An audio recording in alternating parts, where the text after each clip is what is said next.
इस वीडियो ਦਾ ਸਿਰਫ ਮੋਟਿਵ ਇੱਕ ਆਈ ਓਪਨਿੰਗ ਇਨਫੋਰਮੇਸ਼ਨ ਡਿਸਕਸ਼ਨ ਵੀਡੀਓ ਜਿਹੜੀ ਮੈਂ ਹੁਣੇ ਦੇਖੀ ਤੇ ਮੈਂ ਉਹਦਾ ਇੰਟਰਪ੍ਰੀਟ ਕਰ ਰਿਹਾ ਕਿ ਉਹ ਕੀ ਸਮਝ ਆਇਆ ਮੈਨੂੰ ਇੰਨੀ ਲੰਬੀ ਵੀਡੀਓ ਦੇਖ ਕੇ।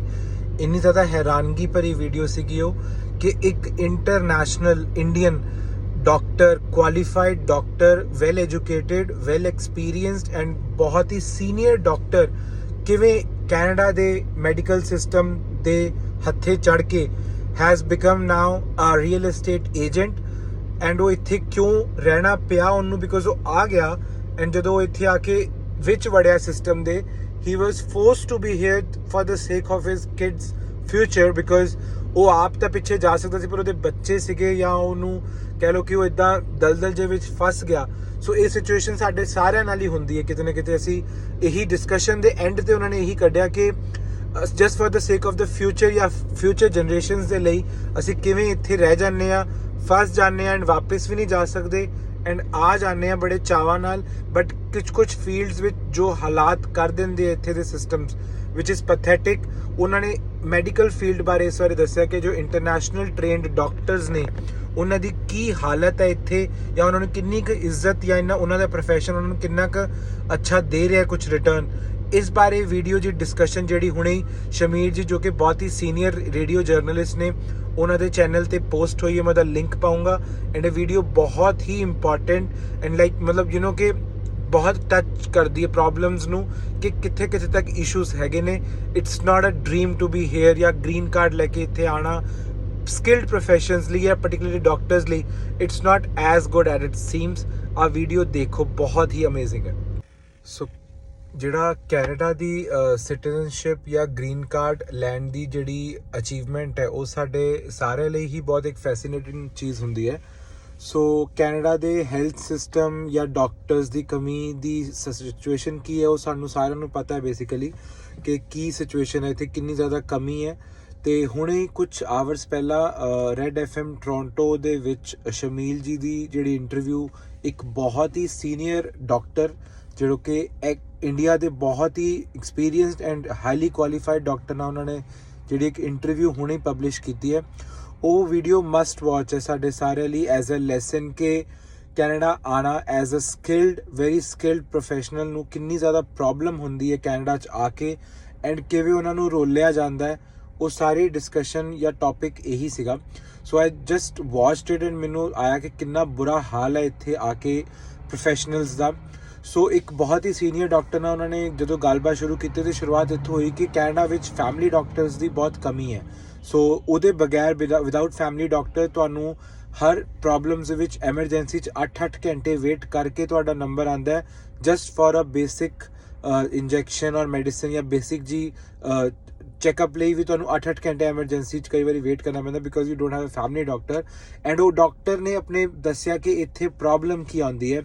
ਸੋ ਇਟ ਸਟਾਰਟਡ ਕਿ when he came in Canada ਉਹਨੇ ਦੱਸਿਆ ਕਿ ਜਦੋਂ ਅਸੀਂ ਕੈਨੇਡਾ ਆਉਂਦੇ ਆਪਣੀ ਇੰਡੀਆ ਦੀ ਸਾਰੀ ਪੜ੍ਹਾਈ ਐਂਡ ਐਕਸਪੀਰੀਅੰਸ ਲੈ ਕੇ ਸਾਨੂੰ ਇੱਥੇ ਆ ਕੇ ਪਹਿਲਾਂ ਕੁਝ ਪੜ੍ਹਨਾ ਪੈਂਦਾ ਜਿਹਦੇ 'ਚ ਉਹਨਾਂ ਨੇ ਦੱਸਿਆ ਪੂਰੀ ਇੰਟਰਵਿਊ 'ਚ ਕਿ $25,000 ਤੱਕ ਦੀ ਇਨਵੈਸਟਮੈਂਟ ਹੋ ਜਾਂਦੀ ਹੈ। ਐਂਡ ਉਸ ਤੋਂ ਬਾਅਦ ਜੋ ਕਿ ਇਟਸ ਓਕੇ ਕਿ ਅਸੀਂ ਇੱਥੇ ਦੀ ਪੜ੍ਹਾਈ ਨੂੰ ਆਪਣੇ ਉੱਥੇ ਦੀ ਪੜ੍ਹਾਈ ਨੂੰ ਇੱਥੇ ਦੀ ਪੜ੍ਹਾਈ ਨਾਲ ਅਸੀਂ ਮੈਚ ਕਰ ਲਿਆ ਐਂਡ ਇਹ ਸਾਰੇ ਕੰਟਰੀਜ਼ ਵਿੱਚ ਵੀ ਹੁੰਦਾ ਹੈ। Then after studying this much or clearing all the exams ਸਾਨੂੰ ਇੱਕ ਰੈਜ਼ੀਡੈਂਸੀ ਪ੍ਰੋਗਰਾਮ ਹੁੰਦਾ ਹੈ ਜਿਹਦੇ 'ਚ ਅਸੀਂ 2 ਤੋਂ 3 ਸਾਲ ਜਿਹਨੂੰ ਆਪਾਂ ਇੰਟਰਨਸ਼ਿਪ ਕਹਿੰਦੇ ਆ ਜਾਂ ਟ੍ਰੇਨਿੰਗ ਪੀਰੀਅਡ ਕਹਿੰਦੇ ਆ ਜਿਹਦੇ ਵਿੱਚ ਉਹ ਕਹਿੰਦੇ ਕਿ ਬਾਹਰ ਤੋਂ ਆਇਆ ਇੰਟਰਨੈਸ਼ਨਲ ਬੱਚਾ ਜਿਹੜਾ ਪੜ੍ਹ ਕੇ ਆਇਆ ਜਾਂ ਡਾਕਟਰ ਜਿਹੜਾ ਟ੍ਰੇਨ ਹੋ ਕੇ ਆਇਆ ਉਹਨੇ ਪਾਸ ਵੀ ਕਰ ਲਏ ਪੇਪਰ। ਹੁਣ ਉਹ ਇੱਥੇ ਦੇ ਕਲਚਰ ਨੂੰ ਸਿਸਟਮ ਨੂੰ ਜਾਂ ਲੋਕਾਂ ਨੂੰ ਜਾਂ ਪ੍ਰੋਬਲਮਸ ਨੂੰ ਸਮਝਣ ਲਈ ਉਹ ਇੱਥੇ 2 ਤੋਂ 3 ਸਾਲ at least training period go on ਕਰੇ। ਸੋ ਉਹਨਾਂ ਨੇ ਦੱਸਿਆ ਕਿ ਲਗਭਗ 3500 ਤੋਂ 4000 ਸੀਟਾਂ ਹੁੰਦੀਆਂ ਨੇ ਐਵਰੀ ਈਅਰ ਜਿਹਦੇ 'ਚ 4000 ਤਾਂ ਸਾਰਾ ਬਾਹਰੋਂ ਆਉਂਦਾ ਹੈ ਤੇ 3-4000 ਇੱਥੇ ਦਾ ਆਪਣਾ ਬੱਚਾ ਹੁੰਦਾ ਜਿਹੜਾ ਕਿ ਕੁਆਲੀਫਾਈਡ ਹੋ ਕੇ ਨਿਕਲਦਾ ਐਜ਼ ਅ ਡਾਕਟਰ।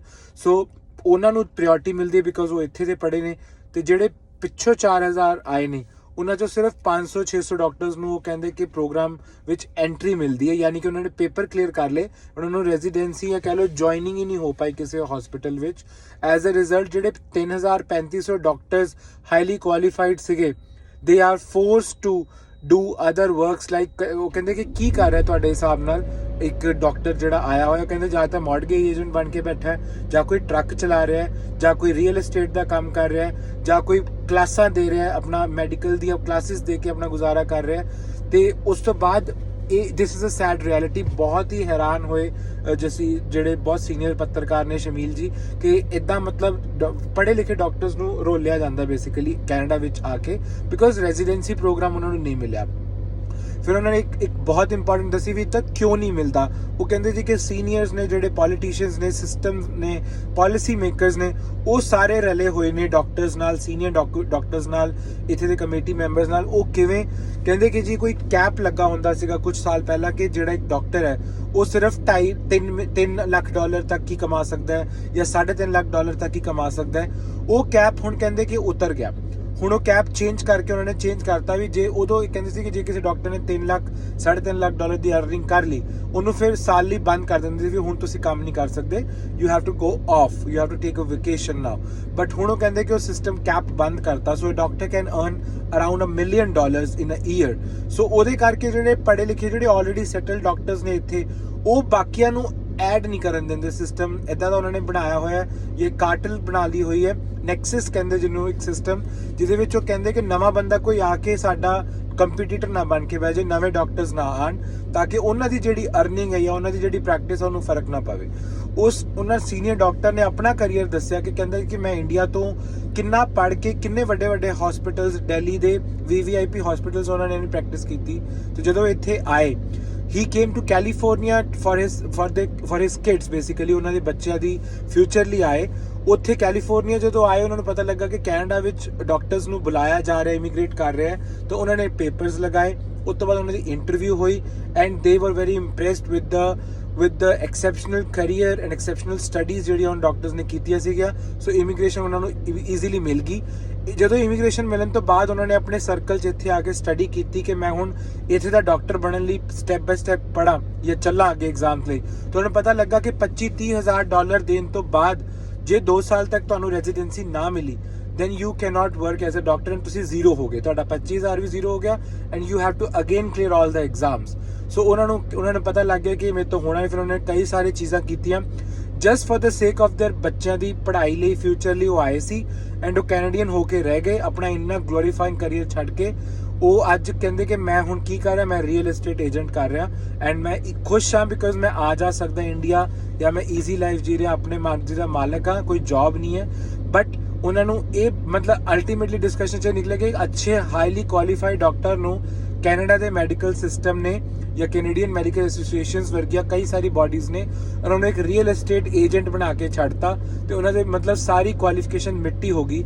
ਸੋ ਉਹਨਾਂ ਨੇ ਇਹ ਦੱਸਿਆ ਕਿ ਜਿਹੜੇ ਲੋਕ ਬਾਹਰੋਂ ਇੰਡੀਆ ਤੋਂ ਪਾਕਿਸਤਾਨ ਤੋਂ ਜਾਂ ਜਿਹੜੇ ਸਾਊਥ ਏਸ਼ੀਅਨ ਕੰਟਰੀਜ਼ ਤੋਂ ਆ ਕੇ ਕੁਆਲੀਫਾਈਡ ਲੋਕ ਇੱਥੇ ਆ ਕੇ ਡ੍ਰੀਮ ਲੈ ਕੇ ਆਉਂਦੇ ਨੇ ਵੀ ਅਸੀਂ ਕੈਨੇਡੀਅਨ ਡਾਕਟਰ ਬਣਨਾ ਹੈ, ਉਹਨਾਂ ਨੂੰ ਉਹ ਕਹਿੰਦੇ ਕਿ ਇਹ ਬੇਕਾਰ ਚੀਜ਼ ਹੈ ਬਿਲਕੁਲ। ਤੁਸੀਂ ਚੰਗੇ ਭਲੇ ਉੱਥੇ ਅੱਛੀ ਪੋਜੀਸ਼ਨਸ ਤੇ ਬਹਿ ਕੇ ਪੈਸੇ ਕਮਾ ਰਹੇ ਹੋ, ਬਟ ਇੱਥੇ ਆ ਕੇ ਤੁਹਾਨੂੰ ਜਦੋਂ ਤੁਸੀਂ ਰਿਐਲਿਟੀ ਚਾਹੋਗੇ, ਇਟਸ ਵੈਰੀ ਵੈਰੀ ਹਾਰਡ ਕਿ ਇੱਥੇ ਸਿਚੁਏਸ਼ਨ ਡਾਕਟਰਸ ਦੀ ਸਪੈਸ਼ਲੀ ਉਹਨਾਂ ਨੇ ਕਿਹਾ ਕਿ ਕਿਉਂਕਿ ਉਹ ਲਾਈਵ ਐਕਸਪੀਰੀਅੰਸ ਆਪਣਾ ਸ਼ੇਅਰ ਕਰ ਰਿਹਾ ਸੀ ਕਿ ਉਹ ਇੱਕ ਪੜ੍ਹੇ ਲਿਖੇ ਹਾਈਲੀ ਕੁਆਲੀਫਾਈਡ ਡਾਕਟਰ ਇੱਕ ਰੀਅਲ ਏਸਟੇਟ ਵਿੱਚ ਜਾਂ ਕੋਈ ਟਰੱਕ ਚਲਾ ਰਿਹਾ, ਕੋਈ ਮੌਰਗੇਜ ਦਾ ਕੰਮ ਕਰ ਰਿਹਾ, ਕੋਈ ਬਿਜ਼ਨਸ ਕਰਨ ਬਹਿ ਗਿਆ, ਕੋਈ ਕਲਾਸਾਂ ਦੇ ਰਿਹਾ, ਕੁਝ ਕਰ ਰਿਹਾ। ਸੋ ਉਹ ਰੁੱਲ ਗਏ ਬੇਸਿਕਲੀ। ਸੋ ਉਹਨਾਂ ਨੇ ਬਹੁਤ ਜ਼ਿਆਦਾ ਮੋਟੀਵੇਟਿੰਗ ਚੀਜ਼ ਦੱਸੀ ਹੈ। ਜਿਹੜੇ ਲੋਕ ਇੱਦਾਂ ਕਰ ਰਹੇ ਨੇ ਉਹ ਪਲੀਜ਼ ਇਸ ਚੀਜ਼ ਨੂੰ ਦੇਖਣ ਕਿ ਉਹ ਕਰ ਕੀ ਰਹੇ ਨੇ and it's not as dream come true. ਜਿਹੜੇ ਇੱਥੇ ਆ ਕੇ ਚੀਜ਼ਾਂ ਰਿਐਲਿਟੀ 'ਚ ਸਕਿਲਡ ਪ੍ਰੋਫੈਸ਼ਨਸ ਨਾਲ ਕਿੰਨੀ ਪ੍ਰੋਬਲਮਸ ਹੁੰਦੀਆਂ ਨੇ, ਇਹ ਇੱਥੇ ਦੇ ਬੱਚਿਆਂ ਨੂੰ ਪਤਾ, ਇੱਥੇ ਦੇ ਲੋਕਾਂ ਨੂੰ ਪਤਾ ਹੈ ਜਿਹੜੇ ਇਸ ਚੀਜ਼ ਤੋਂ ਗੋ ਥਰੂ ਕਰ ਰਹੇ ਨੇ। ਸੋ ਮੈਂ ਟੌਪਿਕ ਜਿਹੜਾ ਹੈ ਉਹ ਮੈਂ ਲਿੰਕ 'ਚ ਪਾ ਦੂੰਗਾ, ਜਿਹੜਾ ਉਹਨਾਂ ਦੀ ਡਿਸਕਸ਼ਨ ਹੈ, ਪਲੀਜ਼ ਉਹਨੂੰ ਦੇਖੋ ਐਂਡ ਸਿੱਖੋ ਕਿ ਕੀ ਪ੍ਰੋਬਲਮ ਕੀ ਹੈ ਇੱਥੇ। ਇੰਨੀ ਜ਼ਿਆਦਾ ਮਤਲਬ ਹਾਈਪ ਹੋਈ ਹੈ ਵੀ ਇੱਥੇ ਆ ਕੇ ਬਹੁਤ ਜ਼ਿਆਦਾ ਵਧੀਆ ਡਾਕਟਰ ਬਣ ਜਾਣਗੇ, ਲੇਕਿਨ ਕੋਈ ਹੈਲਥ ਕੇਅਰ ਸਿਸਟਮ ਸਹੀ ਨਹੀਂ ਹੈਗਾ। ਐਮਰਜੈਂਸੀ ਜਾ ਕੇ ਦੇਖੋ 8-8 ਘੰਟੇ ਬਾਅਦ ਉਹ ਦੇਖਦੇ ਨੇ ਕਿ ਹੋਇਆ ਕੀ ਹੈ ਐਂਡ ਡਾਕਟਰਸ ਬਣਾਉਣ ਦੀ ਉਹਨਾਂ ਕੋਲ ਸੀਟਸ ਨਹੀਂ ਹੈਗੀਆਂ। ਡਾਕਟਰਸ ਦੀ ਇੰਨੀ ਮਤਲਬ ਇੱਕ ਤਰ੍ਹਾਂ ਨਾਲ ਮਤਲਬ ਤੰਗ ਕਰ ਰਹੇ ਨੇ ਉਹਨਾਂ ਨੂੰ। ਸੋ ਆਹ ਸਿਚੁਏਸ਼ਨ ਪਲੀਜ਼ ਦੇਖੋ, ਇਹ ਡਿਸਕਸ਼ਨ ਬਹੁਤ ਹੀ ਅੱਛੀ ਸਮਝਦਾਰੀ ਵਾਲੀ ਡਿਸਕਸ਼ਨ ਹੈ।